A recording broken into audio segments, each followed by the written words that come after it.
माननीय सदस्यगण, जिन माननीय सदस्यों के आज नियम 377 के अधीन मामले उठाने की अनुमति प्रदान की गई है, मैं उन सभी माननीय सदस्यों से आग्रह करता हूं कि वह अपना अनुमोदित पाठ सदन पर पटल पर रखें।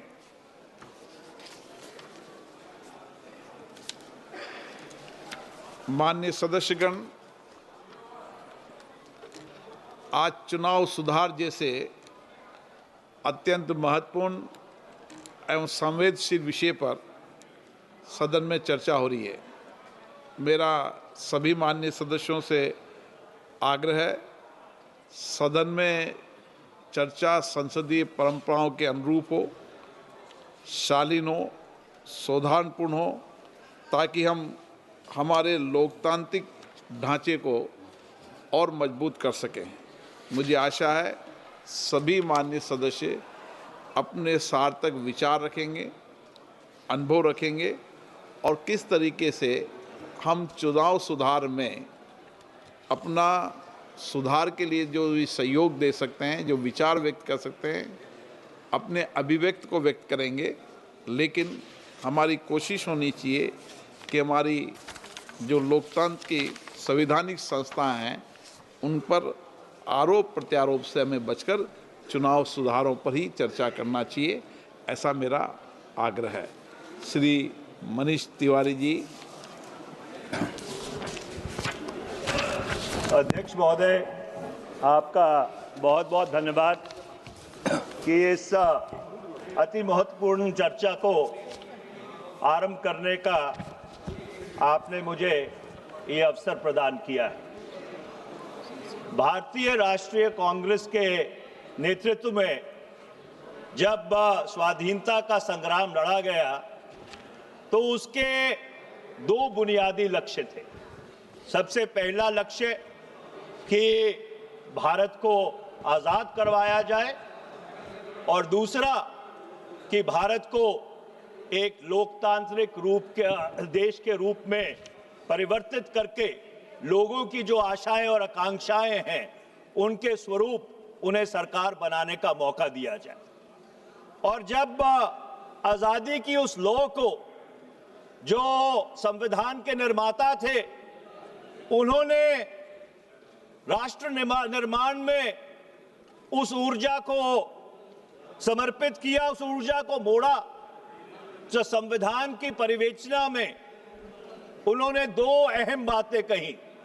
सबसे पहले कि भारत एक माननीय सदस्य प्लीज बैठिए। माननीय सदस्य प्लीज।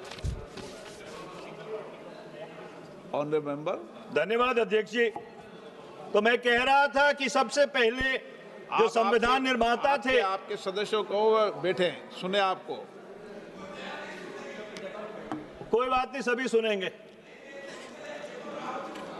अध्यक्ष जी, तो संविधान निर्माताओं ने भारत के संविधान की परिवेचना में यह सुनिश्चित किया कि भारत एक संप्रभुता और लोकतांत्रिक गणराज्य के तौर पे गठित किया जाएगा। और जब संविधान का 42वां संशोधन हुआ तो उस परिवेचना में दो और शब्द जोड़े गए, समाजवाद और पंथ निरपेक्षता। और उस स्वरूप में आज वर्ष 2025 में भारत का जो गणतंत्र है, गणराज्य है, ये उस स्वरूप में गठित है। अध्यक्ष जी, भारत के एक लोकतंत्र में, इस लोकतंत्र में दो सबसे बड़े भागीदार हैं। एक अवाम, 98 करोड़ वो लोग जो मतदान करते हैं, और भारत के राजनीतिक दल जो विशेष तौर के ऊपर उस चुनाव में हिस्सा लेते हैं। संविधान के निर्माताओं ने यह सुनिश्चित किया 1946 से लेकर 1939 तक कि धर्म, जात, मजहब, फिरका सबसे ऊपर उठकर हर भारतवासी को, हर भारत के नागरिक को जो 21 साल की उम्र से ज्यादा है उसे मतदान का हक दिया जाए। और ये उस समय हुआ जब बहुत सारे ऐसे मुल्क थे जहां पर मतदान का हक एक बहुत ही संकीर्ण तौर पे दिया जाता था। और आज मुझे ये कहने में कोई संकोच नहीं है कि पिछले 78 साल में अगर सबसे बड़ा कोई चुनाव सुधार हुआ वो भारत के पूर्व प्रधानमंत्री श्री राजीव गांधी जी ने किया, जब उन्होंने 1979 में 88-79 में मैं भारतीय राष्ट्रीय छात्र संगठन का राष्ट्रीय अध्यक्ष था, NSUI का, हमारी मांग के ऊपर उन्होंने करोड़ों जो भारत के नौजवान हैं उनको मत का अधिकार दिया, जब मतदान की आयु सीमा 21 से घटाकर 18 वर्ष की गई। इससे बड़ा चुनाव सुधार पिछले 78 वर्ष में इस मुल्क में और कोई नहीं हुआ। अब जब संविधान की संरचना हो रही थी अध्यक्ष जी, तो ये जो सारा लोकतंत्र का ताना बाना है, इसको चलाने के लिए एक न्यूट्रल एम्पायर भी चाहिए था। और संविधान के निर्माताओं ने चुनाव आयोग का गठन किया। उस समय यह चर्चा चली कि क्या चुनाव आयोग एक स्थायी संस्था होनी चाहिए या अस्थायी संस्था होनी चाहिए। और जब 15 जून 1949 को 1949 जब डॉक्टर बाबा साहब भीमराव अंबेडकर जी ने ड्राफ्ट आर्टिकल 289 प्रस्तुत किया चुनाव आयोग को लेकर, उस पे बोलते हुए शिवबिनलाल सक्सेना जो उस सभा के सदस्य थे, उन्होंने कहा, और मैं कोट करना चाहता हूं, Our constitution provides for the dissolution of the legislature when a no confidence is passed. So it is quite possible that elections to the various legislatures in the province and the center will not be concurrent.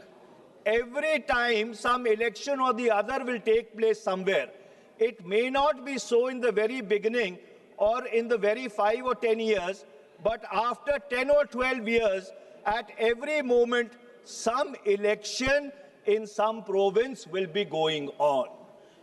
और उनकी बात से इत्तेफाक रखते हुए doctor बाबा साहब भीमराव अंबेडकर जी ने यह सुनिश्चित किया कि चुनाव आयोग एक स्थायी संस्था होगी। मैंने ये अंश इसलिए पढ़े हैं क्योंकि देश में वन नेशन वन इलेक्शन के ऊपर बहस चल रही है। पर अगर आप इस संविधान सभा की जो प्रोसीडिंग्स है उसको अपने संज्ञान में लें, तो संविधान निर्माताओं ने ये देख लिया था कि भारत में 10-12 साल बाद अलग अलग समय पे अलग अलग राज्यों में चुनाव होंगे।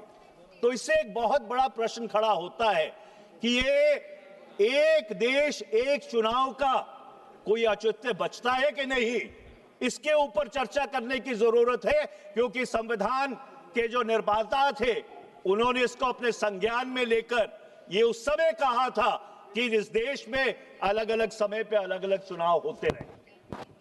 अब चुनाव आयोग को अख्तियार दिए धारा 324 से लेके 329 के तहत, और उस चुनाव आयोग से सब लोगों की उम्मीद थी कि वो एक निष्पक्ष एम्पायर होके काम करेगा।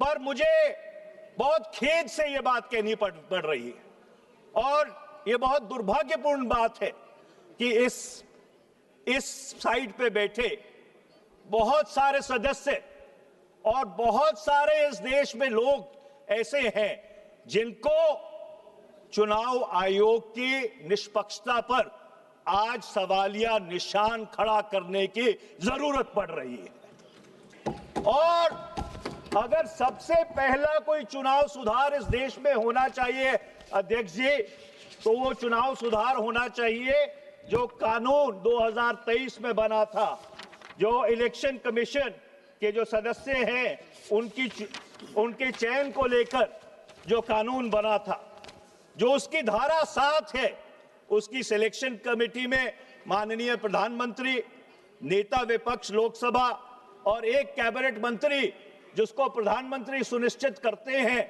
वो 3 लोगों की समिति है। मेरा ये सुझाव है कि इसमें 2 सदस्य और जोड़े जाने चाहिए, एक नेता विपक्ष राज्यसभा और दूसरा नामजद तौर पर भारत के मुख्य न्यायाधीश, the chief justice of India. तो 2 लोग सरकार से रहेंगे, 2 लोग विपक्ष से रहेंगे और एक उसमें चीफ जस्टिस ऑफ इंडिया मुख्य न्यायाधीश रहेंगे। और अध्यक्ष जी, अगर ऐसी समिति बनेगी तो फिर ठीक से खेला होगा, फिर ठीक से खेला होगा। और ये जो लोगों के मन में भ्रम है चुनाव आयोग को लेकर, उसको शांत करने में बहुत एक अहम रोल प्ले करेगा। अब मैं धारा 327 पे आता हूं संविधान के। अध्यक्ष जी, धारा 327 जो संविधान की है, उसने संसद को अख्तियार दिए कि वो मतदाता सूची बनाने के लिए, डिलिमिटेशन क्षेत्रों की कैसे हो, उसके लिए कानून बना सकती है। और वो कानून इस संसद ने बनाया, representation of peoples act 1950, representation of peoples act 1951 और रजिस्ट्रेशन ऑफ इलेक्टोरल रूल्स।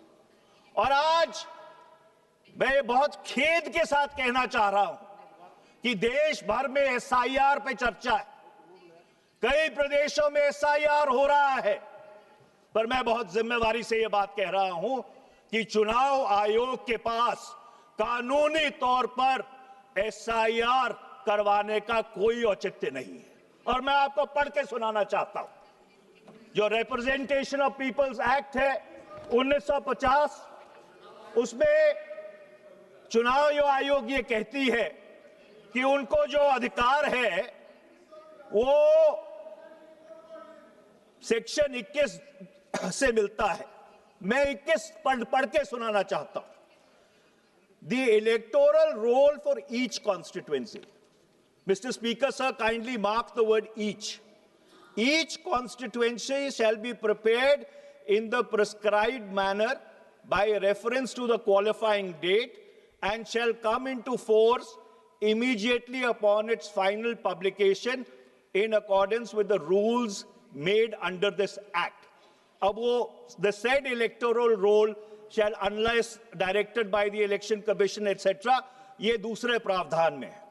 अब तीसरे प्रावधान में रिप्रेजेंटेशन ऑफ पीपल्स एक्ट का जो कानून है, जो इस सदन ने बनाया है, वो कहता है, notwithstanding anything contained in subsection 2, the election commission may at any time, for reasons to be recorded in writing, direct a special revision of the electoral roll for any constituency, not every constituency, for any constituency or part of a constituency in such manner as it may think fit.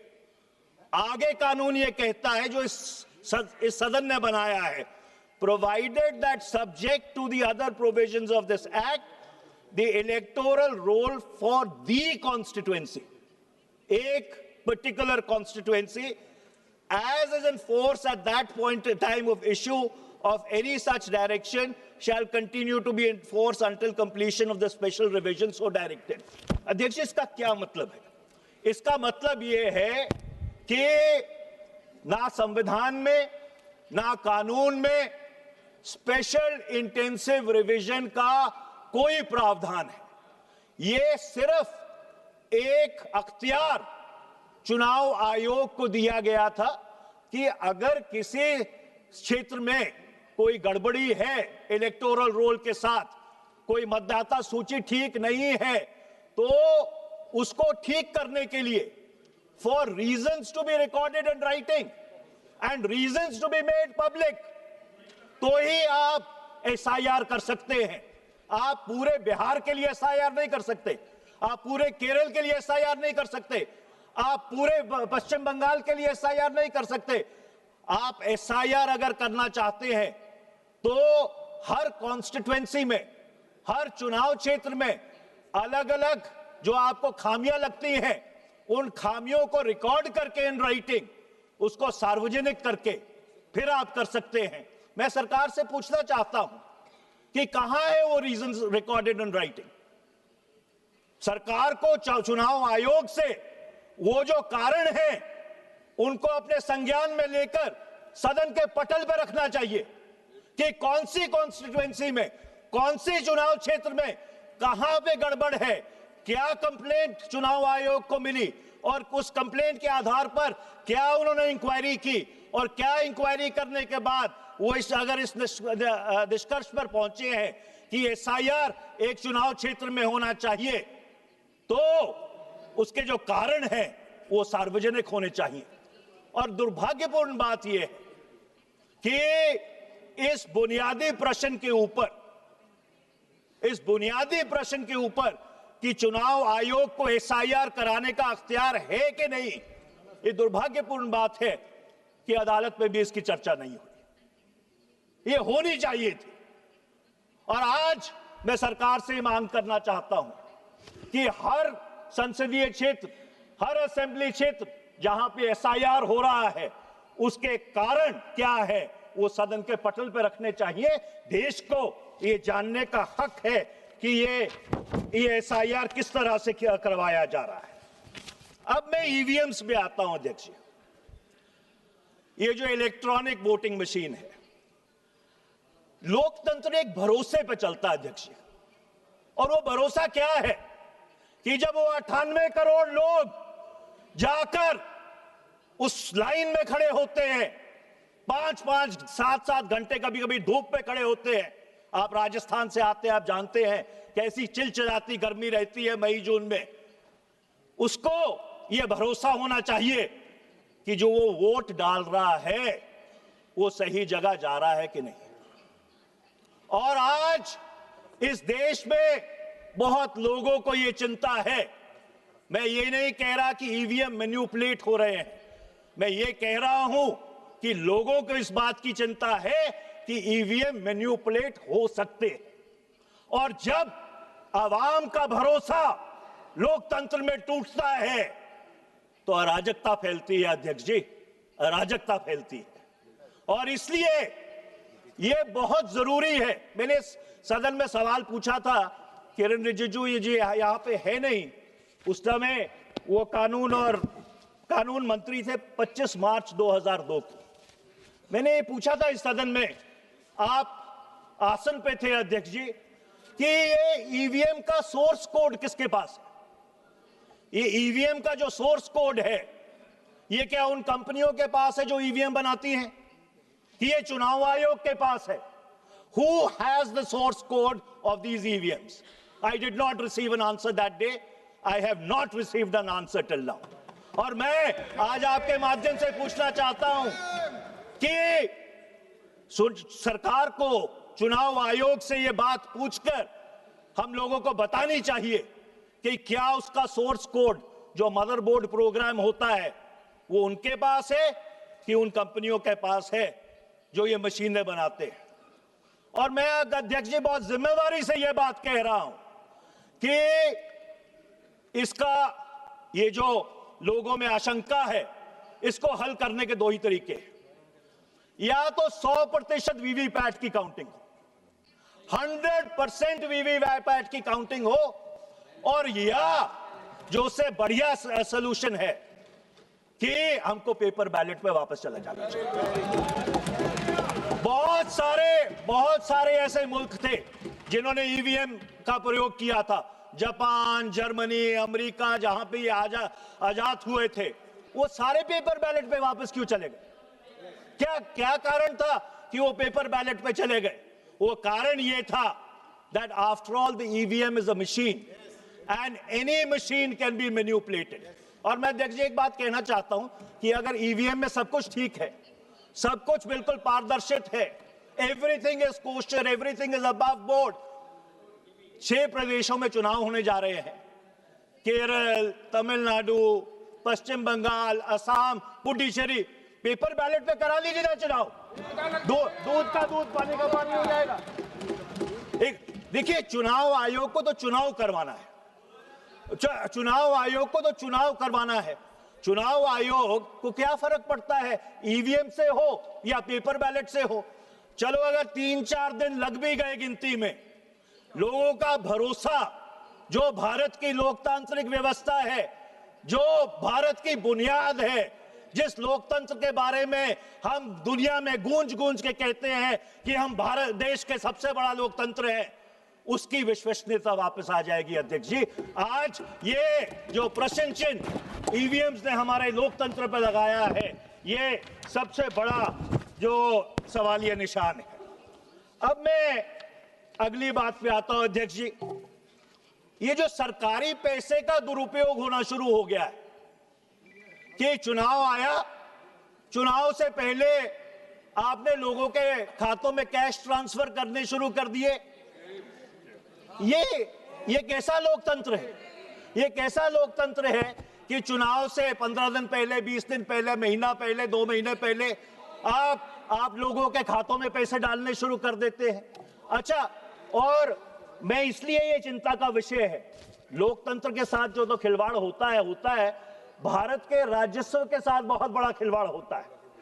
मैंने एक सवाल पूछा था संसद में, 24 मार्च 2025 तक जो केंद्र सरकार और राज्य सरकारों की कंबाइंड लायबिलिटीज है, जो उनकी देनदारी है, वो 2.67 लाख करोड़ है। ये देनदारी केंद्र सरकार की 196 लाख करोड़ होगी 31 मार्च 2026 को। जो combined debt to GDP ratio है वो 86.6% है आपके वर्ष 23-24 में।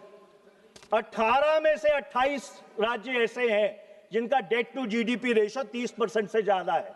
बिहार का 37% है।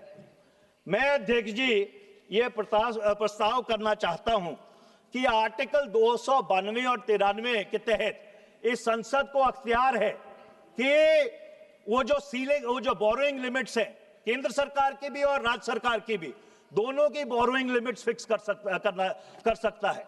उसमें एक आर्टिकल 293A और जोड़ने की जरूरत है, और वो उस आर्टिकल को यह कहना चाहिए कि अगर केंद्र सरकार या किसी राज्य सरकार का डेट टू जीडीपी रेशो 20% से ज्यादा है, आइडियली तो 10% होना चाहिए, तो वो राज्य सरकार या केंद्र सरकार कोई कैश ट्रांसफर नहीं कर सकती। You cannot win elections at the cost of the national exchequer or the state exchequer. This will absolutely bankrupt our democracy. This will bankrupt our country. ये एक बहुत अहम प्रस्ताव है जिसको बहुत गंभीरता से इस सदन को अपने संज्ञान में लेना चाहिए। नहीं तो अध्यक्ष जी कोई राज्य सरकार बदलेगी नहीं कि चुनाव आया, किसी ने 20,000, किसने 15,000, किसने 35,000 रुपया लोगों के खातों में डाल दिया और दोबारा आप चुन के आ गए। और जो आपके सूबे का कर्जा है वो और ऊपर चढ़ता जा रहा है। कई सूबे तो इस देश में ऐसे हैं जो इंटरेस्ट को सर्विस करने के लिए, ब्याज को सर्विस करने के लिए, ब्याज चुकाने के लिए कर्जा लेते हैं। ये किस तरह का मुल्क बनाने जा रहे हैं हम? और ये चुनाव जीतना, सरकार बनाना, this is not an end in self. हमसे पहले बहुत लोग आए, हमसे बाद में बहुत लोग आएंगे, पर अगर ये देश बचेगा, इसका लोकतंत्र बचेगा, तो ही आने वाली पीढ़ियां ये कहेंगी कि हमारे पूर्वज जो थे वो हमको एक धरोहर सौंप के गए हैं। ये इंटरजेनरेशनल इक्विटी नहीं सौंप के गए। मैं एसआईआर के बारे में एक और चीज कहना चाहता हूं अध्यक्ष जी। अगर आप एसआईआर कर रहे हैं, मेरा तो मानना यह है कि चुनाव आयोग के पास कोई लीगल बेसिस नहीं है, कानून उनको इजाजत ही नहीं देता एसआईआर करने की। पर अगर आप कर रहे हैं तो आप मशीन रीडेबल लिस्ट क्यों नहीं देते राजनीतिक दलों को? उसमें क्या आपत्ति है? अरे एक तरफ तो आप डिजिटल की बात करते हैं कि भाई हम ईवीएम से चुनाव करवाएंगे, दूसरी तरफ उसी डिजिटल पे आप मशीन रीडेबल लिस्ट भी देने के लिए तैयार नहीं है। ये कैसी विडंबना है? ये कैसा खेला हो रहा है? और आखिरी में अध्यक्ष जी, क्योंकि समय निकलता जा रहा है, आपने शुक्रवार को मुझे अपना प्राइवेट मेंबर्स बिल रखने का मौका दिया। मेरी ट्रेन छूट रही थी, आपने बहुत कृपालता की। मैं उस समय आपने मेरे से एक सवाल किया था कि क्या एंटी डिफेक्शन लॉ को अमेंड कर देना चाहिए, और मैंने आपको कहा था कि मैं ये प्राइवेट मेंबर